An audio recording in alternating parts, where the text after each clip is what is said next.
Hello everyone.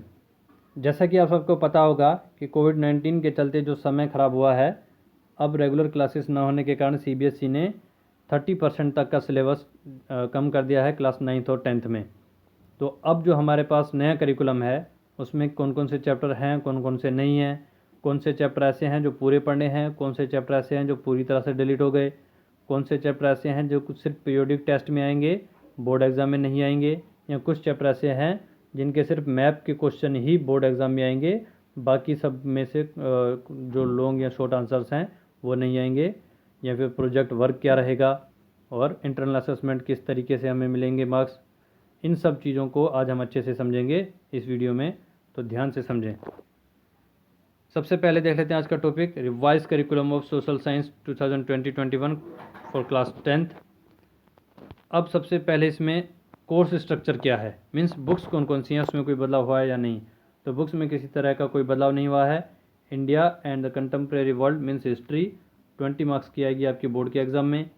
Contemporary India means geography, ये भी 20 marks की आएगी आपके बोर्ड एग्ज़ाम में।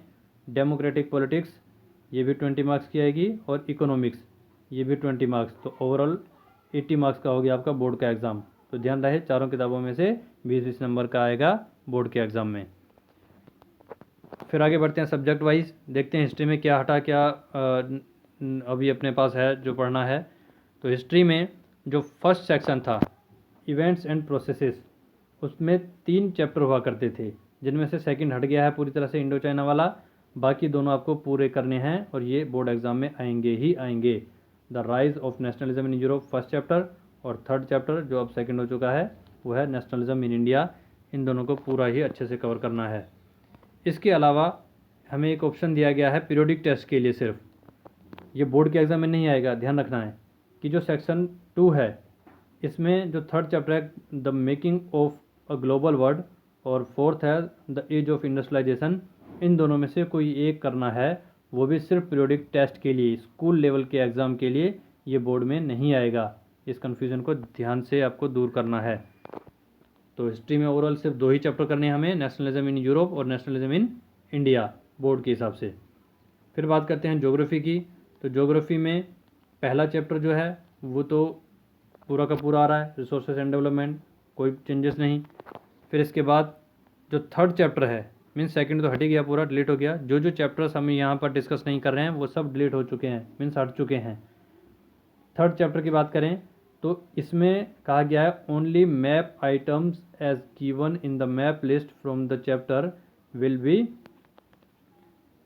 एवलेटेड इन बोर्ड एग्जामिनेशन। मतलब कि इस थर्ड चैप्टर में से सिर्फ मैप के क्वेश्चन ही आएंगे आपके बोर्ड के एग्ज़ाम में, बाकी पूरा चैप्टर नहीं पढ़ना है। मीन्स उसमें से आपका कोई लॉन्ग आंसर या शॉर्ट आंसर्स नहीं आएगा, सिर्फ मैप के क्वेश्चन ही आएंगे। फिर उसके बाद फोर्थ चैप्टर है एग्रीकल्चर, ये पूरा का पूरा आएगा ज्योग्राफी में। आगे बढ़ते हैं फिफ्थ चैप्टर की तरफ। तो फिफ्थ चैप्टर में भी सेम वैसे ही कहा गया है, मैप के लिए ही इम्पोर्टेंट है।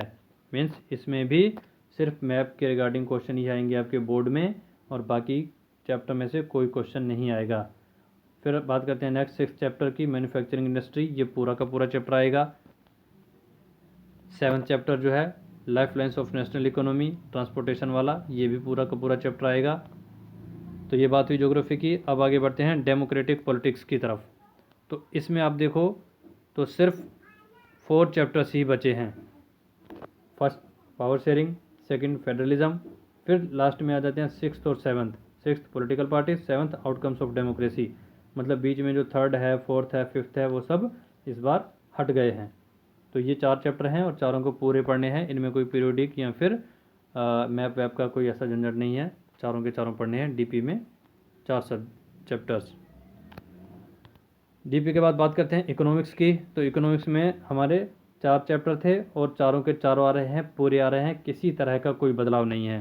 तो इकोनॉमिक्स में जो 4 चैप्टर हैं, development, sectors of the Indian economy, money and credit and globalisation and the Indian economy, ये पूरे के पूरे सारे चैप्टर हमें कवर करने हैं, किसी तरह का कोई बदलाव नहीं।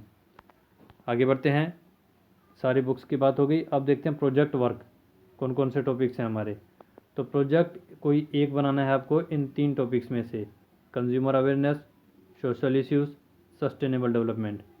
तो उपभोक्ता जो जागरूकता होती है उसके बारे में आप बना सकते हैं, या जो सामाजिक इशू है, या जो सस्टेनेबल डेवलपमेंट मतलब सतत पोषणीय विकास, इसके बारे में इन तीनों में से कोई एक चुन करके आपको प्रोजेक्ट बनाना है। इसके मार्क्स आपके इंटरनल असेसमेंट में ऐड होंगे। इंटरनल असेसमेंट में कितने मार्क्स हैं और कैसे हमें मिलेंगे उसको देख लेते हैं। तो इंटरनल असेसमेंट में टोटल 20 मार्क्स हैं। जैसा कि हमने डिस्कस किया, बोर्ड का एग्ज़ाम होगा आपका 80 मार्क्स का, जिसमें से आपको सारी जो सिलेबस हमने देखा, जितने भी चैप्टर्स आ रहे हैं वो सारे पढ़ने पड़ेंगे, और बाकी जो रह गए 20 नंबर उनको इंटरनल असेसमेंट में ऐड किया गया है, मतलब उसको आपको यहाँ से लेना पड़ेगा। तो इन इंटरनल असेसमेंट को 4 कैटेगरीज में डिवाइड किया गया है, 5-5 नंबर की। पहली में है पेन पेपर टेस्ट, जो स्कूल लेवल पर आपके एग्ज़ाम होंगे, पीरियोडिक 1, पीरियोडिक 2 या हाफ ईयरली, इन सब का एवरेज निकाल करके पेन पेपर टेस्ट में दिया जाएगा, जो आपका स्कोर रहेगा। नेक्स्ट कैटेगरी जो 5 मार्क्स की है वो है मल्टीपल असेसमेंट। मल्टीपल असेसमेंट में जो आपके स्कूल में quiz, competition, role play, debate या ग्रुप डिस्कशन, इस तरह की जो एक्टिविटीज़ होती हैं उनमें आपकी परफॉर्मेंस क्या है उसके बेस पर आपको 5 मार्क्स मिलेंगे। फिर नेक्स्ट 5 मार्क्स की जो कैटेगरी है वो है पोर्टफोलियो। पोर्टफोलियो में मेन आपका क्लास वर्क रहता है। क्लास वर्क के बाद क्लास में आपकी परफॉर्मेंस कैसी है उस सब्जेक्ट से रिलेटेड, उसके आपको 5 मार्क्स मिलेंगे। फिर लास्ट कैटेगरी जो 5 मार्क्स की है वो है सब्जेक्ट एनरिचमेंट। इसमें प्रोजेक्ट वर्क मस्ट है, जैसा कि ऊपर हमने डिस्कस किया।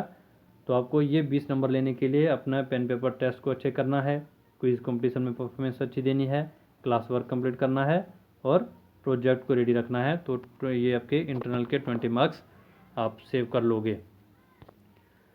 इसके अलावा मैप में कौन कौन से क्वेश्चन किस चैप्टर से बनते हैं, तो ये आप PDF फाइल में आप देखेंगे तो आपको सारे टॉपिक्स मिल जाएंगे कि कौन कौन से चैप्टर हिस्ट्री और ज्योग्राफी में हैं जो मैप के लिए बन रहे हैं, और कुछ जो स्पेशल केसेस हैं, जैसे कि हमने देखा था वाटर रिसोर्सेज में कि ये सिर्फ मैप में ही आएगा, पूरा चैप्टर नहीं पढ़ना है। ऐसे ही मिनरल्स में भी था, तो ये आपको इसी लिस्ट में मिल जाएगा। आपको ध्यान रखना है कौन कौन से मैप्स आ रहे हैं और किस तरीके से आ रहे हैं। फिर मैप के बाद अब हम पूरे कंक्लूज़न की बात करें कि हमें मेन किस चीज़ पर फोकस करना है।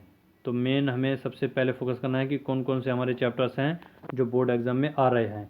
हिस्ट्री में सिर्फ 2 ही आ रहे हैं, nationalism in Europe, nationalism in India. फिर बात करें ज्योग्राफी की तो इसमें सिर्फ 4 ही चैप्टर हैं। पहला रिसोर्स एंड डेवलपमेंट, दूसरा एग्रीकल्चर, तीसरा मैन्युफैक्चरिंग और चौथा आ रहा है life line of the national economy. Politics में भी 4 आ रहे हैं, power sharing, federalism, political parties and outcomes of democracy. Economics में भी 4 आ रहे हैं, जो चारों हैं चारों के चारों पहले।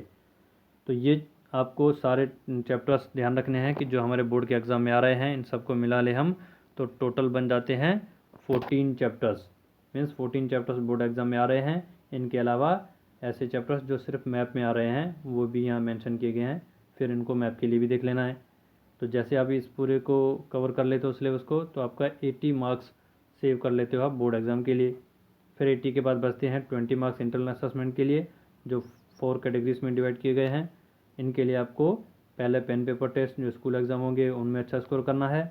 फिर क्विज़ कंपटीशन जो स्कूल लेवल पर होंगे उन पर अच्छा स्कोर करना है। तो 5 नंबर यहाँ, 5 नंबर यहाँ मिलेंगे, और 5 नंबर में आपको क्लास वर्क और 5 नंबर के लिए प्रोजेक्ट कंप्लीट करना है। तो यहाँ आपके 20 मार्क्स इधर मिल जाएंगे और 80 मार्क्स आपके बोर्ड में से हैं। दोनों को मिला करके टोटल बन जाता है 100 मार्क्स का आपका ओवरऑल करिकुलम। तो ये रही बात तो हमारे पूरे इस सेशन की कि हमें क्या क्या पढ़ना है, किस तरीके से बोर्ड की तैयारी करनी है, किस तरीके से इंटरनल असेसमेंट की तैयारी करनी है, और कैसे हमें अपने पूरे 100 मार्क्स को कवर करना है।